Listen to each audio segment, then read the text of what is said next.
The Trump administration now says some electronics, like smartphones and computers, won't be included in this round of reciprocal tariffs. This comes after the U.S. slapped 145% tariffs on goods imported from China. China retaliated with hefty tariffs of its own. Larry Summers served as U.S. Treasury Secretary from 1999 to 2001, also director of the National Economic Council from 2009 to 2010. I spoke to him earlier this morning about those tariffs, the impact on the markets, and of course, the trade relationship between Canada and the U.S.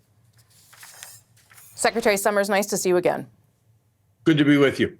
The U.S., as you know, has now imposed this, I guess it's 145% tariff on Chinese products. Some of it was from the first Trump administration. Some has now been added on. What is your sense of the impact these tariffs are having on the U.S. economy?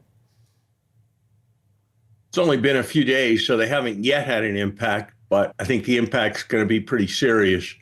The Yale Budget Lab estimates $4,700 for the average family. Estimates suggest 3% or more inflation. Most economists think a recession is more likely than not if these policies are continued. You never know with President Trump, and so the tariffs may get adjusted or withdrawn. But if they're continued, I think it's a pretty catastrophic impact in terms of stagflation, inflation, and recession in our country, with consequences for the global economy. Financial markets are discounting one of the worst performances in markets in the last 50 years. The comparisons are to the pandemic. The comparisons are to the 1987 crash. The comparisons are to 2008. Again, there may be reversals, and I hope there will be reversals, but if the president is determined to stay on this path, I think the consequences are going to be very serious for American workers and for the world economy. Yeah, and it's all self-inflicted. Donald Trump is trying to justify why it's happening, but these are all things that are occurring because of decisions he's made. I would point out that he did. Go ahead. You make a really important point, Rosemary. Yeah.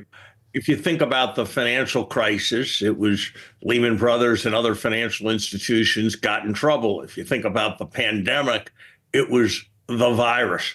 Yeah. Here, there was no crisis till the president started making policy announcements of his policy. So this is a unique kind of crisis in being a self-inflicted wound. So the only good thing about it being a self-inflicted wound is that if you reverse course on the policy, you can't put the genie back in the bottle again. Nobody will completely trust the United States. There's been a big increase in uncertainty. The more erratic you are, the more erratic people expect you to be in the future. But at least the self-inflicted wound character of the policy creates more space for making it better by signaling awareness of the mistakes that have been made in the past. Well, and that speaks to the 3-month pause on the other reciprocal tariffs that he was threatening on dozens of countries. He seems to be getting some response from countries who are open and trying to negotiate with him. What do you think that looks like in terms of an outcome? I don't think it's really, in the grand scheme of things, very important at all. Many of these countries didn't have tariffs that were having an important impact on the U.S. economy. What would you do if the United States was threatening major tariffs on your country? You'd want to have a conversation with them and give them something they could say so they didn't go through with those tariffs. But many of those leaders are, even before they get to the U.S. tariffs, worried about the consequences for their economy of the financial crisis that was generated by all of this. Look, there's a pattern that is totally unfamiliar for countries like the United States and Canada, and totally familiar for developing countries. Yeah. People lose confidence, and all of a sudden the stock market goes down, the currency crashes, and the bond yields go way up. That's not the pattern in the United States or Canada. The pattern in the United States is the stock market goes down, people seek to be safe, so they buy dollar bonds. We are trading now like a developing country, not like an industrial country. It's happened. There was a time when it happened to Italy. There was a time when it happened to the United Kingdom decades ago. But this is a rare and scary event, and it's generated wholly by our policies. And I have to say to my Canadian friends, given the length of the border we share, given the share of your trade that is tied up with us, you are unfortunate victims of the mistakes we're making. Yeah, as I was going to say, that there's 25% tariff on goods from Canada that are not CUSMA or USMCA compliant. Steel and aluminum still hit. I wonder if you're surprised that there has been no movement on those tariffs, if you think maybe the president is waiting till after the election to start a negotiation. That's certainly what the Liberal leader, Mark Carney, has indicated he would be willing to do if he wins. Is there a chance for Canada to come out of this not as damaged as it could be? So even if there's no direct adverse action directed at Canada, when the U.S. economy sneezes, Canada gets pneumonia, has been the historical experience. So if this is very damaging to our economy, it's going to be quite damaging to your economy, even if there were no tariffs or no burdens placed on Canada.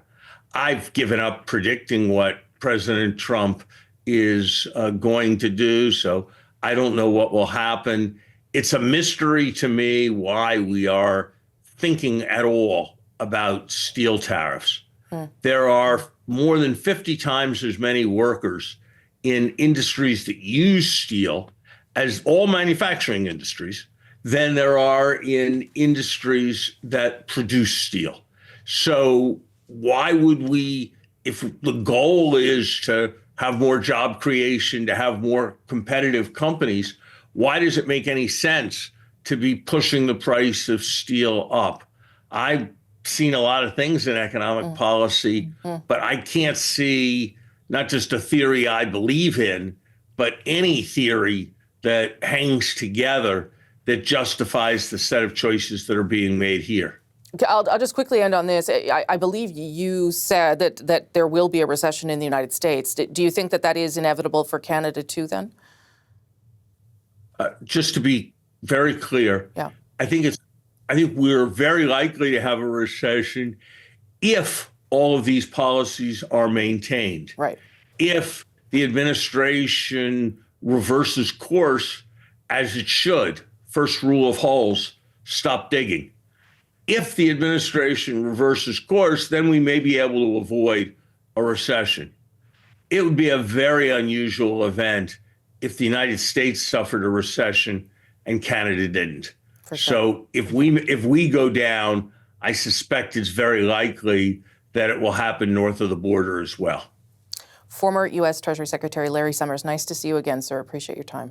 Good to see you. The Trump administration now says it will exclude some electronics like smartphones and computers from this latest round of reciprocal tariffs, just days after the U.S. slapped 145% tariff on goods imported from China. China retaliated with its own huge tariffs, further escalating trade tensions. Susan Schwab served as the U.S. trade representative from 2005 to 2009, and I spoke to her earlier about the impact of those tariffs, the U.S. trade relationship with Canada, and America's future in the global economy. Ambassador Susan Schwab, thank you so much for joining us. Happy to be here. As we are speaking, the U.S. has imposed 145% tariff on Chinese products. Part of that was from the first Trump administration. China has now retaliated, as you know, with 125% tariff. What is your best assessment of what this might do to the U.S. economy, at least in the short term? Oh, that is a great question, and I wish I could answer it. This is such a moving target, and it isn't just the U.S.-China component of it. It is trade ties with all of our trading partners, and As you know, that there are key components of the economy where non-Chinese trading partners are far more important than Chinese trading partners. For example, in the auto sector, where Canada and Mexico are more important. But vis-a-vis China, generally our largest or second or third largest trading partner, 100% tariff, 85, 125, 145, it almost doesn't make a difference at this point. Those are prohibitive numbers. And it will be interesting to see what happens going forward. Clearly, there will be a fundamental impact in terms of U.S. consumers, presumably some Chinese consumers, but also just in terms of the integration of the economies in terms of supply chains. Yeah, and I will get to Canada because I certainly want your perspective on that too. But as we try to understand the strategy, what would be your understanding of what the strategy might be in relation to China? So I am not on the inside of this administration. No, of course, yeah. Clearly don't confide in me. So let's start with that caveat. Yeah. I think their intent, at least from what I can tell, their intent is to start working with the rest of the world first. There seems to be something of a game of chicken going on in terms of who picks up the phone and between Xi Jinping and President Trump to talk to who first. I'm not sure how we got into that situation, but the sooner we get beyond that, the better. Let me bring in what's happening to this country. There is a 25% tariff on goods that are not compliant with CUSMA or USMCA, as you call it. But beyond that, Canadian steel and aluminum, 25%, and then you mentioned the auto sector, auto parts applied there too. Do you think that will be sustainable, particularly for the auto sector, but also for things like construction and manufacturing in the United States? Well, I'm hoping it's not sustainable because I'm hoping that we can get to yes sooner rather than later. I'm hoping that Canada and Mexico and the U.S. get together and quite frankly, I'd love to see the renewal of CUSMA USMCA sooner rather than later. Clearly, with the current circumstances, we can't wait until 2026. And we need each other, and we've got issues with each other. I mean, it's not just one-way issues; it's two-way issues or three-way issues. So, I think the challenge will be going forward, figuring out which of the gripes that we have across the border we can resolve, and which of the challenges that we have in common. And let's face it, we have a lot of challenges in common, including vis-a-vis China. That we can work on together so that we all come out in a better place. You mentioned sort of historical irritants.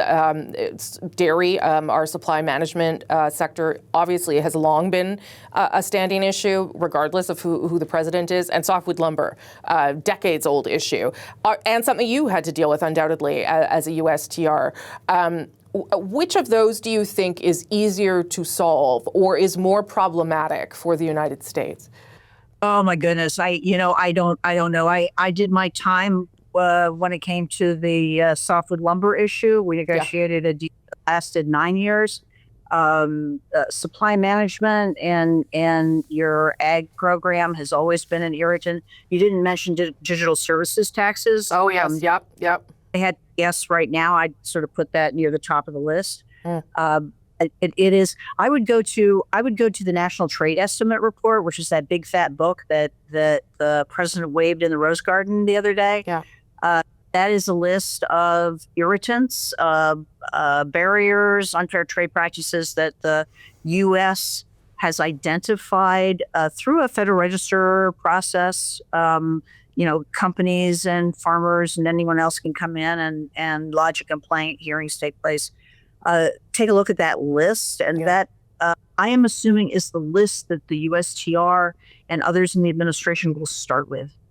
You were talking about Canada. Canada, obviously, one of the few countries that retaliated in the case of the auto sector, tariff for tariff. What do you make of Canada being one of the sole countries in the world that has chosen to retaliate with counter tariffs? It is not for me to second guess another government, another country. I think we have to respect the fact that particularly for democracies, We have leaders who have to face their own public and their own voter and have to address their own, political and economic imperatives. Your leadership has to do its own geopolitical calculus as well as its economic calculus, and it is not my position to second guess that. Are you concerned, though, that as this is happening, Ambassador, that other nations like Canada forge alliances, trading alliances with other countries, and that the U.S. somehow ends up shut out from some of those trading relationships? Oh, that is something that I've always worried about. I mean, I worried a great deal about that. For all my sins, the Trans-Pacific Partnership Agreement was something that I launched when I left the George W. Bush administration. I believe very strongly in trade agreements among like-minded nations. I think they're good for the economics, they're good for the politics, they're good for the geopolitics. Clearly that fell on its, that did not happen. And it didn't happen because of both Democrats and Republicans.